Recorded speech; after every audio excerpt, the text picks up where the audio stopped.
Diydorlashaylik do'stlar, suhbatni sozi qoldi. Dillarda ilmu urfon, iymon e'zozi qoldi.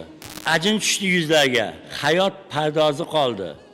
Qordek oqardi sochlar, qishning ayozi qoldi. Omonat umrimizni ko'p ketib ozi qoldi.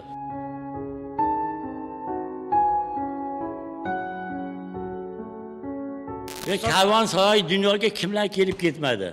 Kimlar manziliga yetdi, lekin murodiga yetmadi. Vojab tiriklikni tashvishlari bitmadi. She'r qoldi, qalam qoldi, tambur sadosi qoldi. Omonat umrimizni ko'p ketib ozi qoldi. Ve menga qara, bizdan boy badavlat yo'q. Ota duosini oldik. Mehribon, munis, aziz ona duosini oldik. Endi-chi, endi o'g'il qizlarni duo qilmoqqa qoldik. Dilimizda bir ilinch Allohni rozi qoldi, omonat umrimizni ko'p ketib ozi qoldi. Mayli, kimlarga yoqib, kimlarga yoqmasak ham mayliga. Shoni shuhrat cho'qqisiga chiqmasak ham mayliga. Ko'kakka oltin nishon taqmasak ham mayliga. Sog'likda, omonlikda hayot mumtozi qoldi, omonat umrimizni ko'p ketib ozi qoldi.